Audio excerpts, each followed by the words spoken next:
Monsieur Brunet-Neumann, bonjour. Bonjour Jean-Jacques. Bonjour Jean-Jacques. Ras-le-bol. De quoi? C'est pas... Mais ras-le-bol. Attendez, c'est Martine Aubry qui Martine dit... Aubry. J'en ai ras-le-bol d'Emmanuel Macron. Elle dit cela de son beffroi, de sa ville de Lille, oui. Oui, et elle dit ça aussi du haut de ses 35 heures.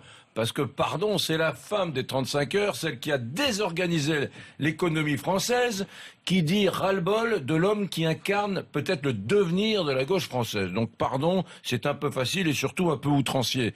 Je suis pas certain. En réfléchissant bien, oui. J'ai bossé un peu pour vous. J'ai pris une feuille blanche, j'ai fait un trait, j'ai fait la colonne des plus et des moins. Est-ce que Macron est un handicap pour les élections régionales pour la gauche?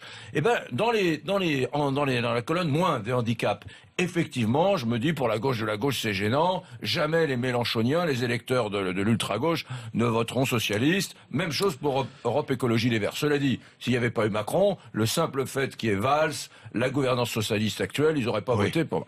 Dans les plus, il y a tous les électeurs centristes. Moi, j'ai autour de moi des copains qui sont plutôt des électeurs centristes ou de centre-droit, qui me disent, il est pas mal ce Macron quand même, hein. Il est pas mal. Je dis pas que je voterai à gauche, Eric, mais en 2017, si le projet socialiste il est organisé autour de Macron, il est pas mal. Donc ils peuvent gagner quand même des électeurs centristes, la gauche avec Macron. Est-ce qu'elle n'est pas, Laurent Neumann, Martine Aubry, en train de se dédouaner par avance d'une défaite de la gauche au régional? La réponse, Jean-Jacques, est oui. Absolument oui. Et je vais inverser la question. Oui. On peut se poser la question de savoir si Macron est un atout ou un handicap. Maintenant, moi, je vais vous poser une autre question.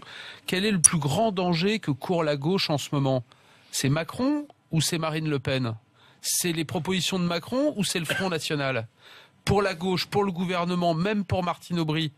Si Martine Aubry avait été courageuse jusqu'à aller aux élections régionales, elle aurait pu mener le vrai combat dans sa région face à un poids lourd, Marine Le Pen, face à un deuxième poids lourd, Xavier Bertrand. Au lieu de ça, au cours d'une conférence de rentrée, sa cible, c'est Emmanuel Macron. Je vous pose la question, qu'est-ce qui était le plus urgent pour quelqu'un aussi important à gauche que Martine Aubry d'attaquer Marine Le Pen et Xavier Bertrand ou Emmanuel Macron?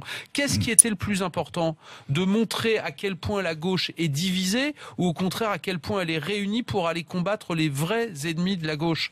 Voilà, vous avez bien compris que quand je pose la question, la réponse est induite dans la question. Oui, j'ai compris. Il me semble que l'urgence pour Martine Aubry et pour la gauche, c'est certainement pas de s'attaquer au ministre de l'économie, même si les propositions qu'il fait la défrisent, mais d'aller attaquer les vraies cibles de la gauche. Alors là, vraiment, pour la première fois de l'histoire, presque, je suis d'accord avec l'ami Neumann, parce que Journée à marquer d'une pierre blanche. Il y a quelque chose chez Martine Aubry d'un peu munichois. On a le sentiment que finalement, cette bataille contre le Front National, elle ne souhaite pas la mener. Alors que fait-elle quand on est de gauche? Le sentiment, elle n'a pas souhaité la mener. Quand on est de gauche, mais même la bataille sur le plan des idées, oui, elle pourrait depuis son beffroi dire je participe pas aux élections. Mais attention, je vais donner mon opinion. On voit bien qu'à part quelques généralités sur le Front National, elle ne mène pas la bataille. Mais en revanche, c'est totalement déstabilisant. Au lieu de partir à la guerre contre le Front National et contre Xavier Bertrand, ce qu'on fait normalement en pareille circonstance, comme l'a dit Neumann, elle entarte l'épouvantail officiel de la gauche, Monsieur Macron, ce qui est un peu ridicule, c'est facile. C'est des combats de tinette et de dame pipi. J'ajoute que les électeurs de gauche sont en droit de se demander s'ils n'ont pas la gauche la plus bête du monde. Il y a la crise des réfugiés, il y a la courbe du chômage qui ne s'inverse pas, et que font les ténors de la gauche? Ils se chamaillent. Bonjour l'image que ça donne aux électeurs. Pour un Macron qui a simplement réformé les lignes régionales de bus.